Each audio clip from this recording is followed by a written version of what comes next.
This session is a continuation of what we have been covering over the past 6 weeks. So I think if most of you are not new to the webinar series, it is going to be easy for you to follow what we're going to talk about today. So last week we've covered about data analysis levels or steps, and in today's session, in the coming 2 sessions, we're going to see the different levels of data analysis. So just to refresh your memory, what we're doing is we're doing data analysis and research. So research is a systematic collection, analysis, and interpretation of a data to answer a certain question or a problem. So in other words, when we do research, we start with a research question or problem, we design a proposal. After that, we collect data. And after we collect data and manage our data, what we do is analyze the data so that we can get an answer to our research question. So whatever we do at the end of the day, if we don't do a very good research, a very good analysis, whatever the research question is, how important it is, how well it is designed, we can't achieve our goal, which is finding an answer to our research question. So analysis is a very important component of a research undertake. So data analysis, as we have seen in the last session, it's a systematic process of applying statistical techniques and logic. So it's not all about just statistical techniques, numbers, formulas, and others. We should also apply our scientific knowledge to our data so that our research question can be answered in the most understandable and the most logical and credible way. So simply, data analysis means making a meaning out of our raw data.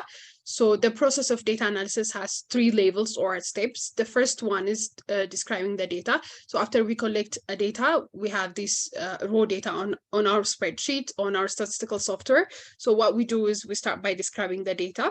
So describing the data means characterizing our study population based on all the studied variables in our research, that is both the exposure and the outcome. We describe our participants, and then this is a very important part of any research. So all research types, including qualitative and quantitative, any research should start with describing the data. That means characterizing the study population. So unless we give a context for the reader that the type of population that we studied, it will be difficult for them to contextualize the result and to make inference. So we have to start with describing our data. So for this, we use descriptive analysis.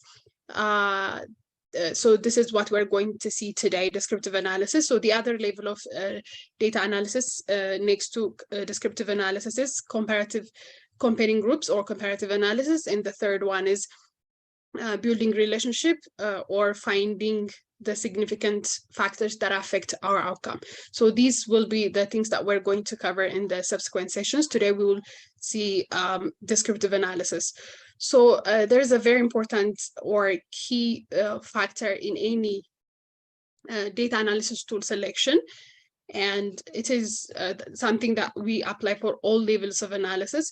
So there are different tools of analysis that we use in statistics, but the problem is understanding what to use and when to use. So selecting the appropriate data analysis tool is important, and that's the key for everything. After we select the proper tool, using the tool and running the analysis is simple. It's something that we can do by following a number of steps, and we're not even supposed to memorize that. So the most important thing is identifying the proper analysis tool for your study.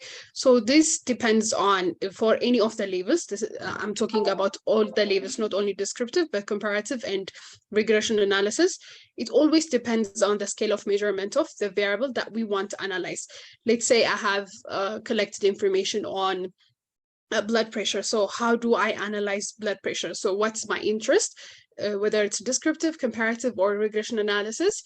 To handle that variable, I have to be able to decide what scale of measurement I'm going to use for that variable. So to refresh your memory, we have covered this in the previous sessions, but just for you to summarize it, Basically, we have two groups of variables. The first one is categorical or qualitative variables, and the other is numeric variables.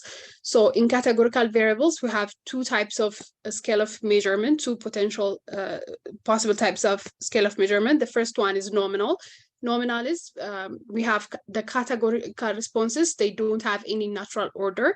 So they're just a list of responses with no known natural order.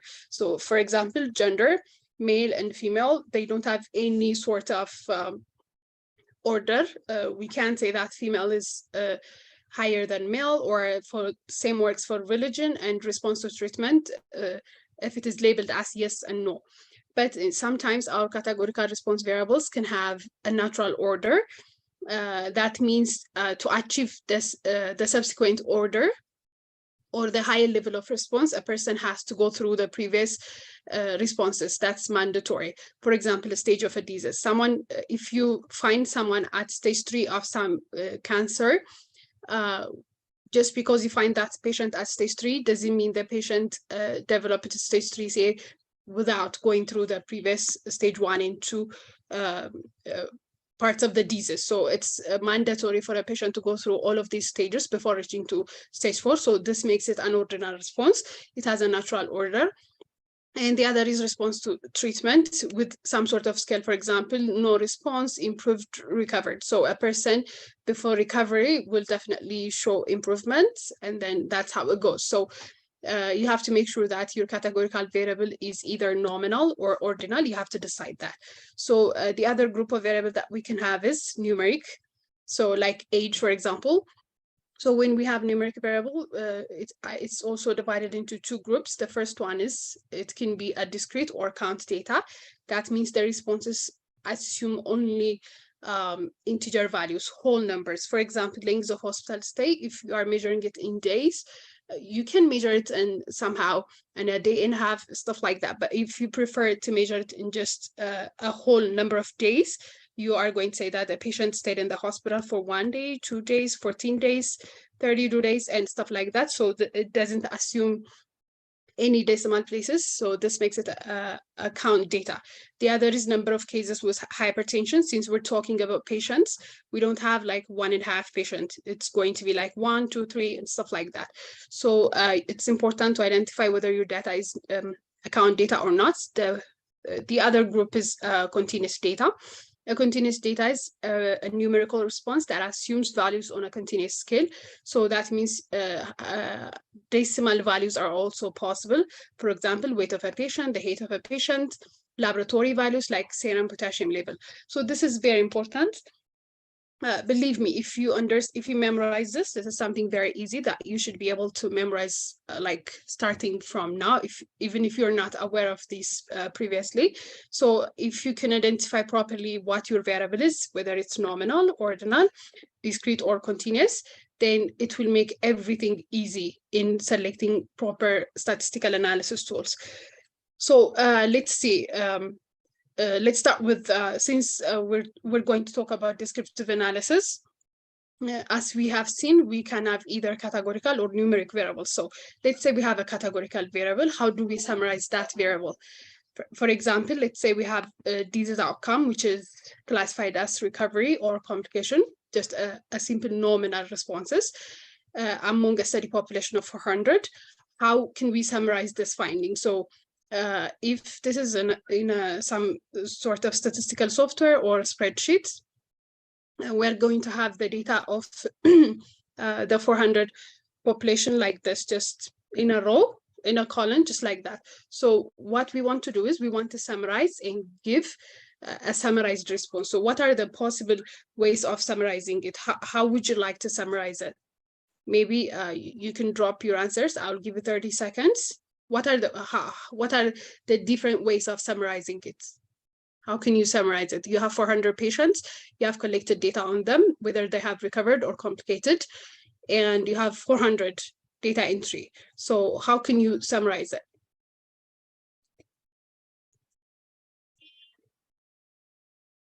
It would be great if you can text it to everyone in the group. Some of you are texting it directly to me. Proportion, great. What else? Frequency, okay. Okay. What else? Proportion, great. So let's start from the simplest. The first thing that we can do is we can simply put a simple count of the total responses. We can say that 250 of the patients recovered and the rest 115 complicated. So this is a simple gross number report. So we call this a simple count. But for the purpose of analysis and visualization, this may not be the most convenient way of presenting your results. So it's better to make it at a higher level of presentation. So the second higher form of presentation is you can present it as a ratio of patients who recovered to complicated. So we can present it as a ratio recovered over complicated. We can calculate it and present it as a ratio.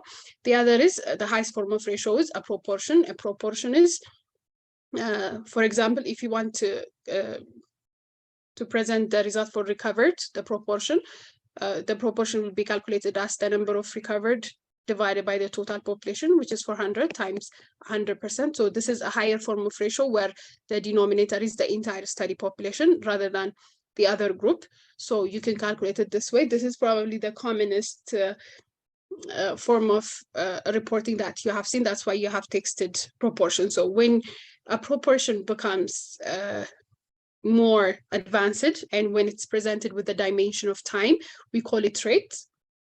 So proportion is simply the percentage of response that the study population has achieved. But when we put it in a dimension of time, we call it a rate, and there are two different types of rates, prevalence and incidence rate.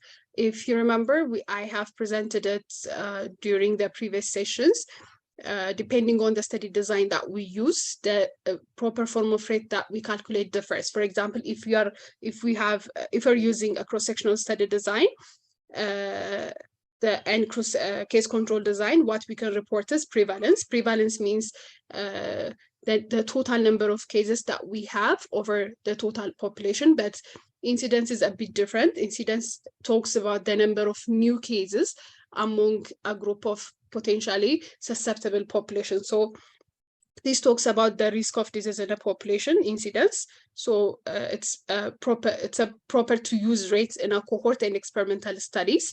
But prevalence talks about the overall burden of a disease in a given community. So it's used in case control and cross-sectional studies. If you want to further understand about prevalence and incidence rates, or in general measures of frequency, you can watch the videos on measures of frequency on Medical Research Lounge YouTube channel.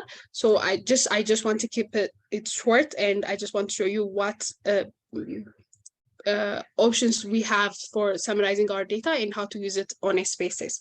So these are our options. So since we have two study variables, outcome variable and exposure variable, for outcome variable, the proper way to summarize it is to use a rate, whether prevalence or incidence, depending on the study data that we use. We have to summarize it using a rate. For example, let's say recovery, it's our disease outcome or our outcome variable, dependent variable. So the proper way of summarizing it is using a rate, not just a proportion. So it should be summarized using a prevalence or incidence rate, depending on the study design that we use. So the prevalence of recovery was 62.5% during the 2 months follow-up period. So we have included the dimension of time. And if it is incidence, especially incidence density, we can also express it in percent time observation. So you can refer to the video for that. So the other is exposure variables. The common trend for presenting our exposure variable is to put the simple count together with the proportion. So the proportion is a very common way of summarizing our categorical variables for a research article, but it should be accompanied by the simple count so that the reader can have a full picture of the actual number of study participants included in the study. So we should always accompany the proportion result with a simple count. So for this, we can say that, for example, if this data was for gender, and if 250 of them were females, this is how it should be presented. Among the study participants, 250 or 62.5% of them were females. So when we characterize our study population, For the outcome variable, we have to use rates because it's a more proper way of summarizing our outcome variable. And for all exposure variables like age, gender, religion, disease history, medication history, length of hospital stay, other comorbidity, every other exposure variable, we have to present it using a simple count and a proportion. So this is how you present your result. But these summary measures are just one single point measures. But in clinical practice, we don't rely on a single point measure. We have to have a range of values within which our result could lie on. For example, what's the normal body temperature? What's the normal body temperature? You can inbox. What's the normal? 37. Do you agree with Zaschalo? What's the normal body temperature? 36. Okay. What else? Dr. Kabebe, 36 to 37. The answer he provided is in a range, right? So there is no single point perfect value that we use in, thank you, we use in clinical practice, right? Everything falls within a range of, within an acceptable range. Every laboratory value, every clinical parameters, they have a range of values within which we're comfortable to say that this is a normal value. So just like that, in research, we have to have a range of values within which we're comfortable enough to say that this is the population parameter lies within this range. So every summary measure has to be presented with a range of values. So what is the range of value that can be presented together for a categorical variable?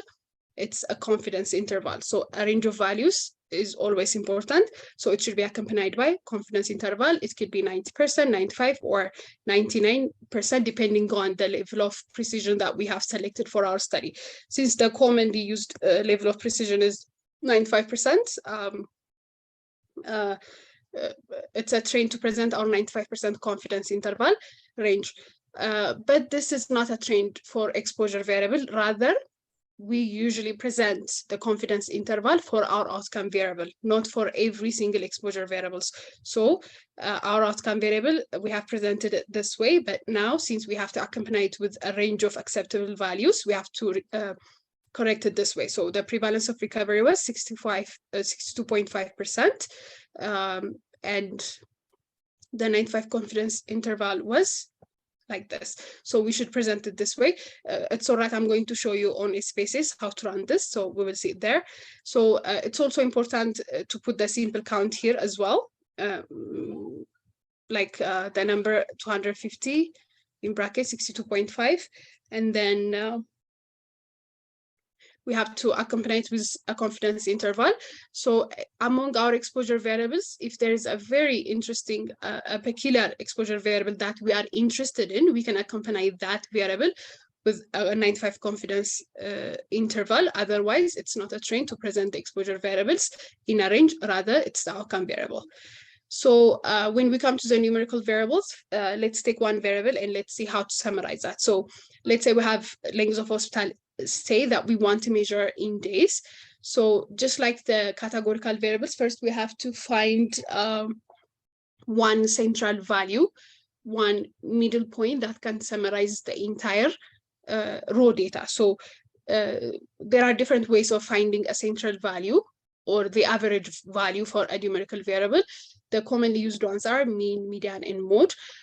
From this, mean and median are the most frequently used ways of summarizing our data to find its central value for a numerical variable.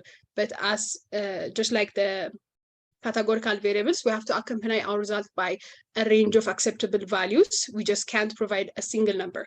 So that range of values can be obtained by assessing the degree of dispersion from the central value.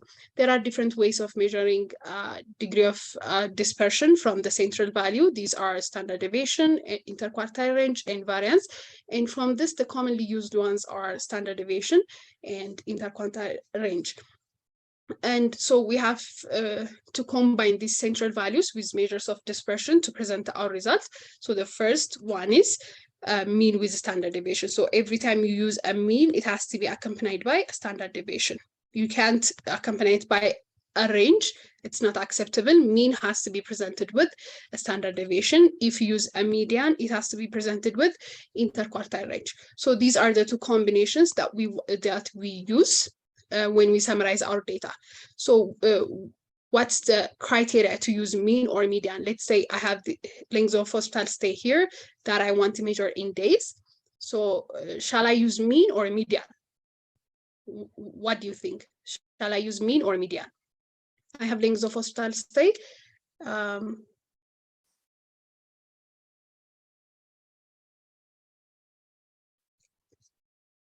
Thank you. Thank you, Gita, Amanel. Thank you. So in numerical variables, there's something that we're interested in knowing before deciding which one to use. The decision depends on whether the data has a normal distribution or not. So if the variable has a normal distribution, that is a distribution of this nature, which is a bell-shaped curve, the bell-shaped curve, if we have this type of distribution, then the proper way of summarizing it is using mean with a standard deviation, because mean is a proper way of summarizing a normally distributed data. But if our variable has a skewed distribution, like something that's skewed to the right or to the left, which is not bell-shaped curve, then we have to use median with interquartile range to find the proper central measure with its dispersion. So how to check distribution? There are different ways of checking distribution. The first one is using plots, like different graphs, QQ plots and histograms and others. This is a subjective way of summarizing it. The other is using tests of normality with p-values. These are objective methods.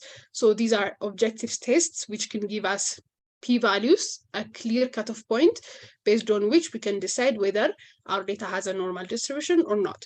So people, you can use whatever method you choose, but I personally prefer to use the objective methods because this is objective and the reading doesn't vary between individual to individual because there is a clear cutoff point, a p-value, based on which we can decide whether our data has a normal distribution or not. But these plots, they are like, it depends on our observation and they might cause, they might have difference between different observers. So I'm not a fan of plots, the subjective methods. I personally prefer to use the objective method. So that is what I'm going to show you. So the commonest or the test of normality that we use is called Kolmogorov-Smirnov test or Shapiro-Wilk test. These are tests that we can obtain from by running just one test. We can get the result for both.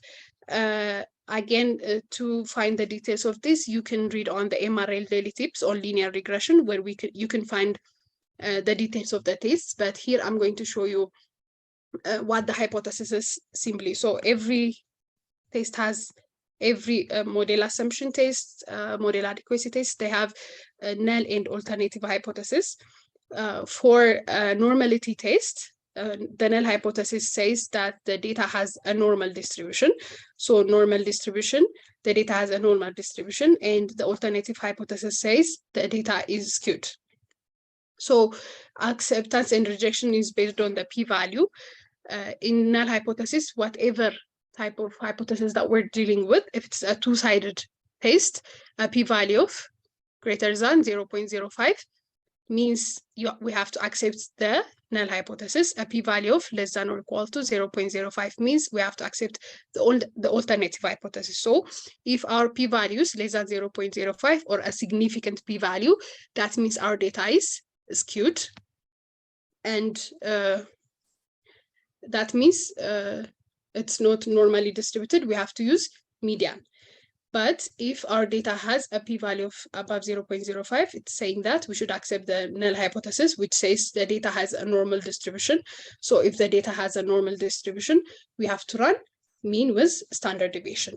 So this is the rule that we're going to follow. For details of the hypothesis, you can read on linear regression, MRL daily tips on the Telegram group. So this is the principle that we're going to follow. So let's see some S-spaces demonstration to make this more, to give it more sense.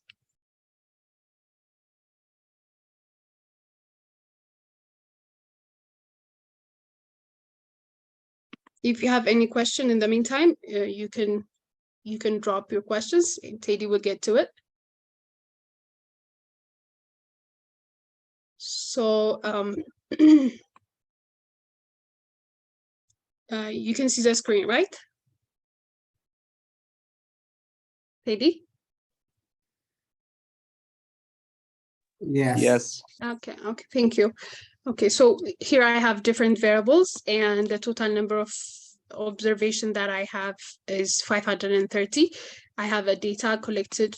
This is a fictitious data and just for the purpose of demonstration, not a real data. I can share you the data as well so that you can practice using it. So I have different variables. I have age, sex, COVID severity, hypertension, DM, symptom, fevers. This is the outcome based on 2 categories like dead and alive. This is outcome using 3 outcomes. For recovery, complication, and death, I have type 2 event. We can forget this for now. So let's pick few variables and let's exercise how to run the analysis. So since we started with a categorical variable summarization, let's start with that. So can you point me any categorical variable from the list? Any categorical variable from the list? I have MRN, age, sex. So the first categorical variable is sex, right? Thank you. Thank you. Okay, great. Age is a numeric variable. You can also see that on the type, it's clearly labeled whether there are numeric or categorical variables. For the categorical variables, they are labeled as string. Thank you. So we can start with the sex. So let's summarize that. So for sex, since it's a categorical variable and since it's an exposure variable, what we want to do is we want to run the descriptive statistics so that we can obtain the simple count together with the proportion so that we can present it by saying, just like the previous example, there are 250 or 62.5% females involved in the study. So to get that kind of a number, we have to run a descriptive analysis. So the command is by going through analyze, descriptive statistics, and frequency. Here I have gender.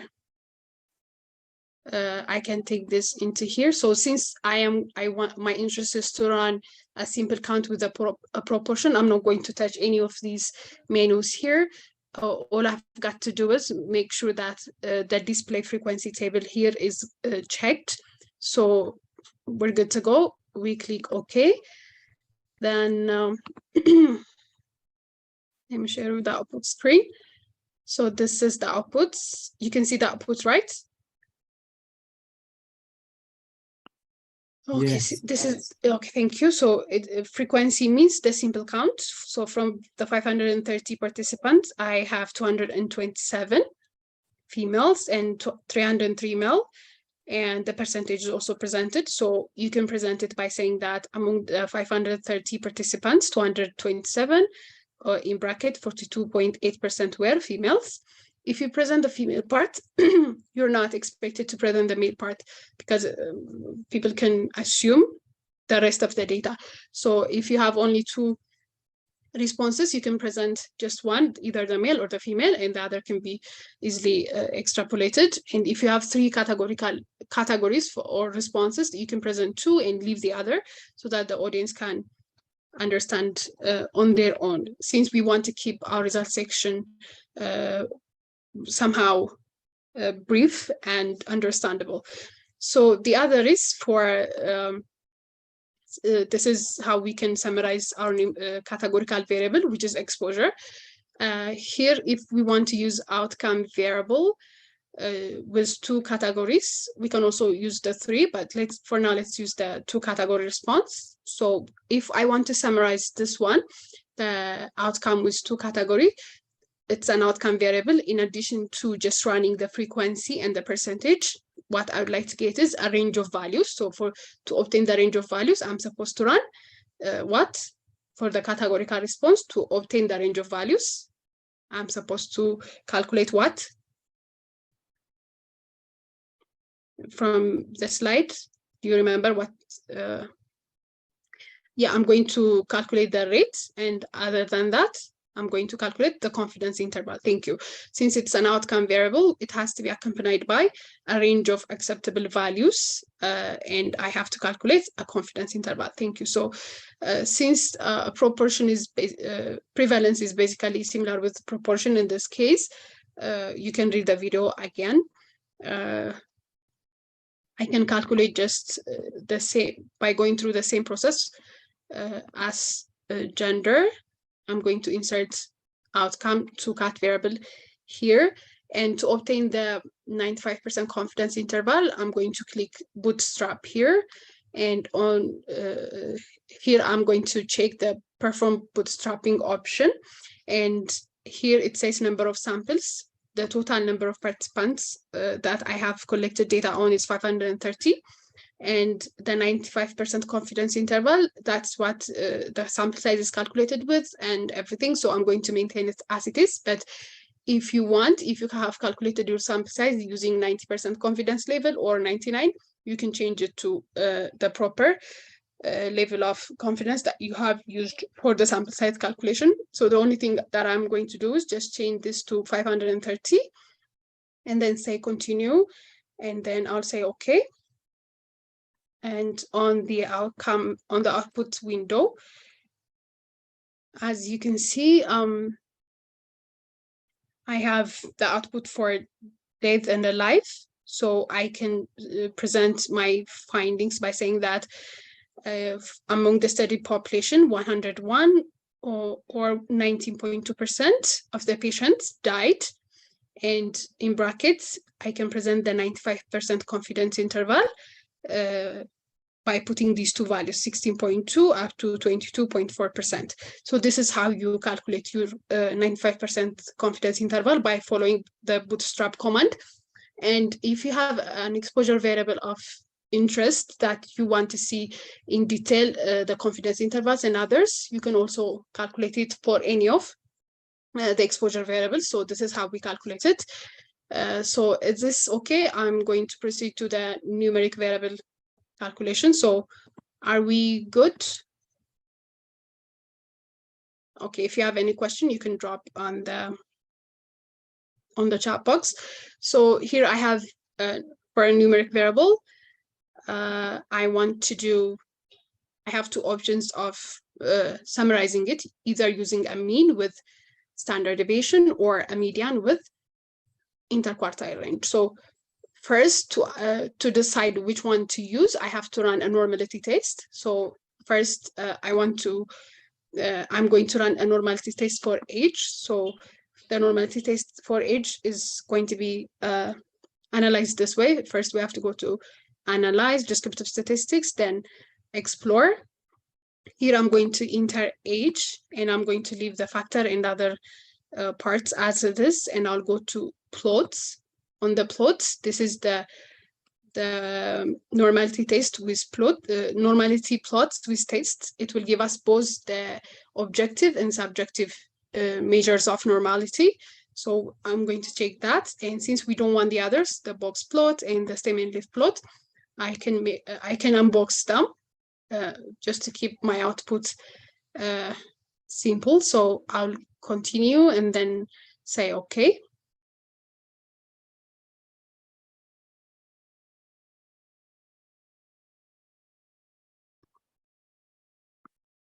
Okay, so let me change.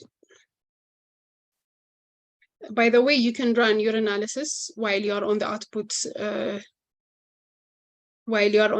data as well. So it should be fine running it from this window as well. I just want you to see the data. That's why I'm going back and forth. But from now, we can stay here and just calculate the rest of the variables. So this is the result for test of normality for age. This is the Kolmogorov, Smirnov, and Shaprowil tests. So p-value is here. SIG, significance, is the p-value, stands for p-value. So for both tests, as you can see, it's 0.000. That means it's a significant p-value, less than 0.05. That means, should we accept our null hypothesis or alternative hypothesis? Which one should we accept? The null hypothesis or the alternative hypothesis? Okay, the alternative, great. So what does the alternative hypothesis say? What does the alternative hypothesis say?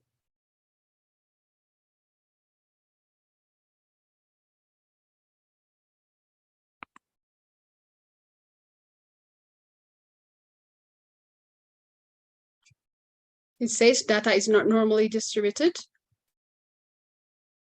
Great. So what we wanted was, if the data is normally distributed, that means the null hypothesis is fulfilled, and the null hypothesis says the data is normally distributed. So since what we have accepted is the alternative hypothesis, which is a significant value, our data is not normally distributed. So how should I summarize it? Great, thank you so much. So since it's not a normally distributed data, I should run median with interquartile range. So let's go and run that. We go through the same command, descriptive frequency, and we will add age. Now what we want to do is median with interquartile range. So we go to statistics. In statistics, we will pick median with quartiles. So okay, I'll show you on the output. Median is also, median means the 50th percentile. So the quartiles that we are going to get will be the 25th percentile, the 50th percentile, and 75th percentile. And the 50th percentile means the median. So the 25th and the 75th percentile will be our interquartile range. So let's see the output. If you don't want, if you want to minimize your table, we can uncheck this display frequency tables, because this is a numeric variable. We don't want a frequency table. The proper measures to do are median and mean. So I will uncheck this to keep that put simple. Great. So let me remove the bootstrap. We have a bootstrap. We don't want this to disturb our findings.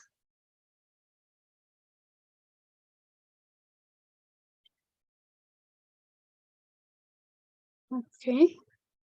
So as you can see, the median is 35.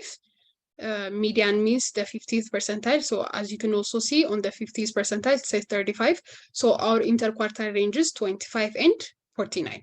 So we can state by saying that the median age of the participants was 35 years with interquartile range of 25 to 49.2. So this is how we present it to show you that what that median can be calculated using a percentile, another way of calculating it. Let me show you this. So we can say analyze descriptive frequency. So instead of just marking the quartiles, we can mark the percentiles. Avoid this. So we can ask for the 25th, add the 50th, add 75th, add, and then we can say continue. It will give us the same result as the one that we have calculated here. So you can also manually calculate all the 3 percentiles, or simply you can just ask, you can check the quartiles and it will give you the same result. So this is how you calculate it. But let's assume age has passed a normality test and it's normally distributed so that we can calculate the mean. Let's see how we can calculate the mean. We go through the same process, and on statistics, we unmark these things and we mark the mean with standard deviation here. And we say continue, and it will give us the mean with a standard deviation value. So if age was normally distributed, we can present it by saying the mean age of the participants was 38.6 years, plus or minus 17.89 years. So we can present it this way. This is how you can summarize our results.